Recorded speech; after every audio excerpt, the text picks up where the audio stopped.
Are you ready, kids? Aye, aye, Captain! I can't hear you! Aye, aye, Captain! Oh! Who lives in a pineapple under the sea? SpongeBob SquarePants! SpongeBob SquarePants!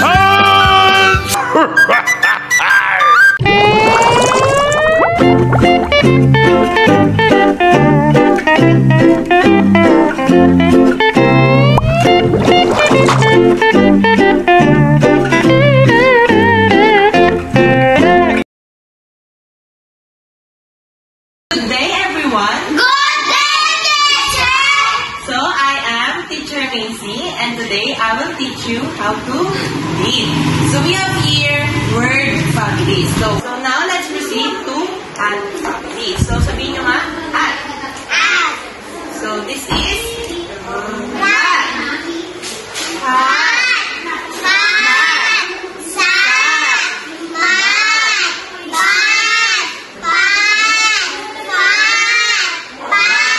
Very good.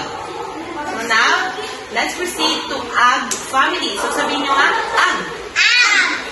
So, ja.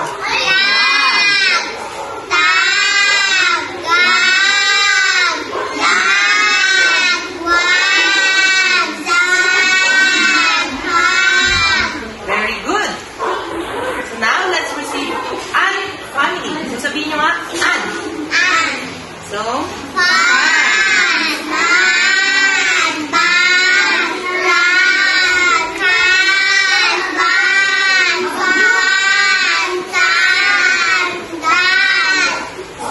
good.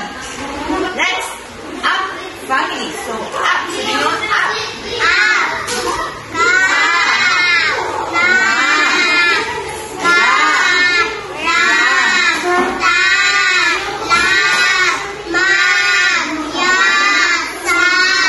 Very good. Next is family. Sabihin nyo,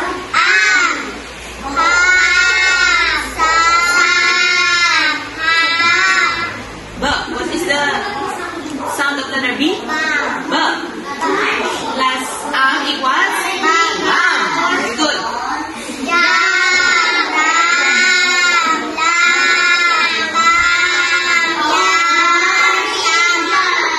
And lastly is add family. So sabihin nyo nga, add.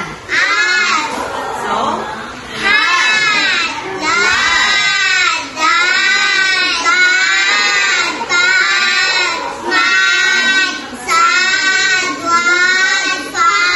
very good. So, you know all those words. Good job, kids. You know all those word families. Now, I am going to read a short story and then kayo naman yung next. Okay? Pat the man sat on a mat with a pan, a cat, and a fat rat. Sam and Pam spread, pump, and jump, while a rump went bump and scared poor Tom. So, itong mga words na nandito is yun din yung binasa nyo kanina. So, ginawa ko lang siyang story. So, kayo naman, kung marunong na talaga kayong magbasa no, mga words na binasa nyo kanina. So, let's start. Pat the man sat on a mat with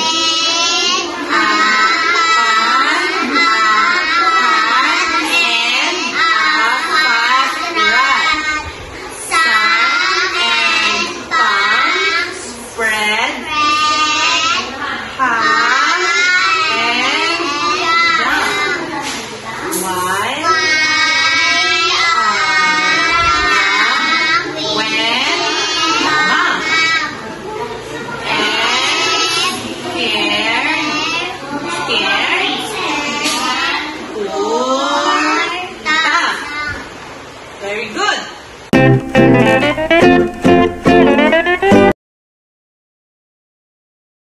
Good day, children. I am your teacher, Shane. And so today, you are going to watch a story. Okay, let's start.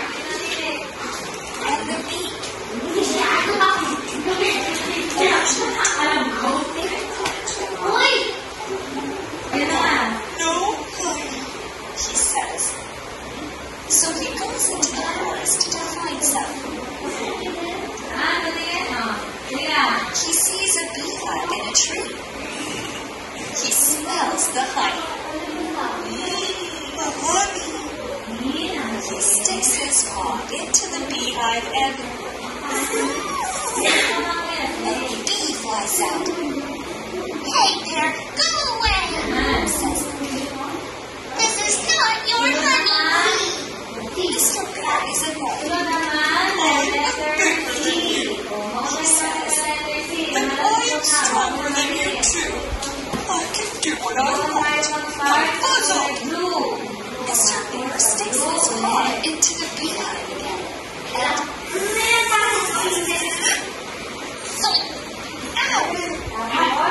he sticks it right in his nose. My nose! My nose! I'm so angry! Mr. Bear. He finds a big stick and tries to hit the bee. He swings and he swings, but the bee is too fast. Mr. Bear gets angrier and angrier. I'll squash you! Come here! The bee flies back into the beehive. Now you're trapped! Yells Mr. Bear.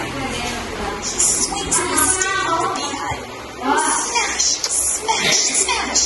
He smashes it to pieces.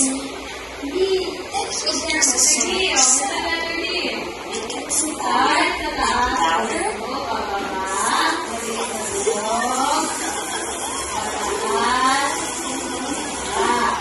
Thousands of bees fly out of the smashed beehive. They fly around Mr. Bear's head.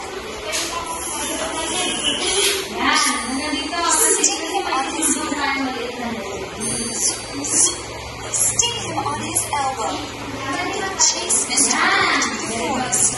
They sting him on his arms, his legs, his hands, and especially on his nose. Mr. Bear runs all the way home and slams the door shut. Bam!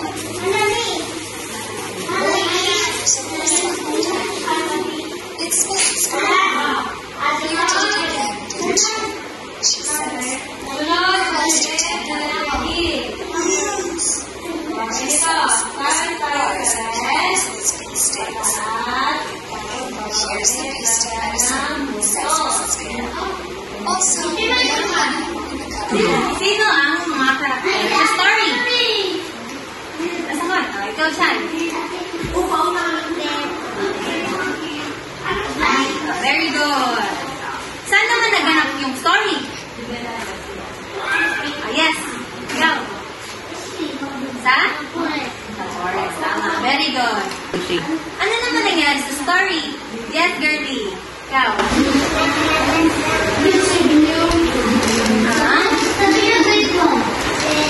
There. Very good.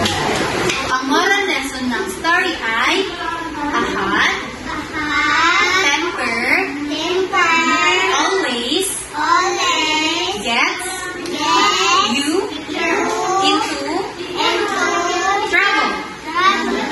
Yun lang. Thank you.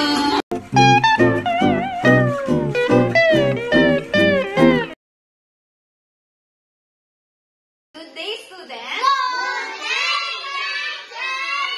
Ngayon, I will read a story. And all you have to do is to listen. After kong magbasa, may itatanong ako sa inyo at kailangan niyong sagutan. Ang makasagot ay may premyo. So, let's start the story. Ang title ng story ay Jack and the Beanstalk. So, once upon a time, there lived a poor widow and her son, Jack. One day, Jack's mother told him to sell their only cow. Sino ulit yung anak ng widow? Anong pangalan? Jack went to the market and on the way, he met a man who wanted to buy his cow. Jack asked, "What will you give me in return for my cow?" The man answered, "I will give you 5 magic beans." And Jack took the magic beans and gave the man the cow. Ano yung binigay ng lalaki? Kapalit no? Baka, Magtaas ng kamay. Yes. Very good. But when Jack's mother was very angry. She said, "You fool, he took away your cow and gave you some beans." She threw the beans out of the window, and Jack was very sad and went to sleep without dinner. Anong ginawa ni Jack? Ano nangyari kay Jack? After itapon ng mother niya yung beans? Sad siya, tapos natulog na siya. Very Hindi na good. siya nagdino. Yes, very good. The next day, when Jack woke up in the morning and looked out of the window, he saw that a huge beanstalk had grown from his magic beans. He climbed up the beanstalk and reached a kingdom in the sky. There lived a giant and his wife. Jack went inside the house and found the giant's wife in the kitchen. Jack said, "Could you please give me something to eat? I'm so hungry." And the kind wife gave him bread and some milk. Ano yung binigay ng asawa ng giant kay Jack? Bread. Yes, girly? Bread. Very good. Ano pa? Bread. Very good. While he was eating, the giant came home. The giant was very big and looked very fearsome. Nakakatakot daw siya. So Jack was terrified and went hid inside. The giant cried, "Fee, fo, foo. I smell the blood of an Englishman. Be he alive or be he dead, I'll grind his bones to make my bread." The wife said, "There is no boy in here." So the giant ate his food and then went to his room. He took out his sacks of gold coins, counted them, and kept them inside. Then he went to sleep. In the night, Jack crept out of his hiding place, took one sack of gold coins, and climbed down the beanstalk. At home, he gave the coins to his mother, and his mother was very happy, and they lived well for some time. So ano daw yung binigay ni Jack sa mother niya kung bakit siya naging masaya? Coin. Coin. Very good. Panalo ako doon. He climbed the beanstalk and went to the giant's house again. Once again, Jack asked the giant's wife for food. But while he was eating, the giant returned. Jack flipped up, fright, and went hid under the bed. Saan daw siya nagtago? Saan siya nagtago? Sa kama. Sa Kama. tama. And the giant cried, "Fee, fo, fum. I smell the Englishman. Be he alive or be he dead, I'll grind his bones to make my bread." The wife said, "There is no boy in here." The giant ate his food and went to his room. There, he took out a hen. He shouted, "Lay!" And then the hen laid a golden egg. When the giant fell asleep, Jack took the hen and climbed down the beanstalk. Jack's mother was very happy with him. Ano ulit yung hayop na nangingitlog ng gold? Very good. Ay, hen. Okay, very good. Chicken and hen are? Just the same. Ay, He ran inside the house and fetched an axe. He began to chop the beanstalk, and the giant fell and died. Ano yung ginamit? Ano yung gamit na umiyak? Ano yung gamit na umiyak? Magic. Magic harp. Very good. And anong nangyari dun sa giant after putulin ni Jack yung beanstalk? Siya ay? Namatay. Siya ay namatay. Jack and his mother were now very rich and they lived happily ever after.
class, we were going to talk about tongue twisters. So, do you know what is tongue twisters? I don't know word. Say tongue twister.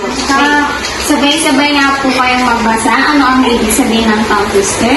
A tongue twister is a sentence or chorus that is hard to say quickly because the words sound almost the same. Okay, ulit. Phrase. Kayo nga. Phrase. Phrase. Phrase. Take the one. A tongue twister is a fun sentence or phrase that is hard to say quickly because the words sound almost the same. Okay, so in Tagalog po at yung tongue twister o pagpilipit ng dila is mga salita o pangungusap na mahirap bigkasin dahil halos pare-pareho yung mga words or salita. Okay, very good. So, example, she sells seashells by the seashore. Kayo nga po? She sells by the seashore. Okay, ako muna po tapos susunod kayo ah. She sells. Okay, kayo po. She sells seashells by the seashore. Okay, ulit nga po sa inyo mga mabilis. She sells seashells by the seashore. Ulit nga. She sells seashells by the seashore. Okay, very good. Next. Peter Piper picked a peck of pickled peppers. Peter Piper picked a peck of pickled peppers. Okay, ako muna. Then kayo. Peter Piper picked a peck of pickled Okay, ulit. Peter Piper picked a peck of pickled peppers. Okay, basahin nyo nga ng mabilis. Okay, very good. Okay, sige nga, try nga natin. Kayo muna. Okay, ulit. Ulit, mabilis. Okay, ulit. 1, 2, 3, go. Ulit.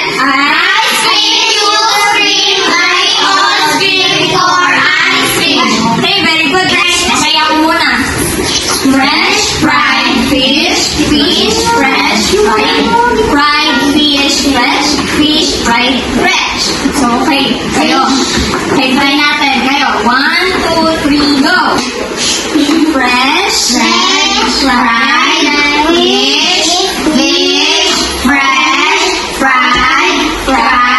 fish, fried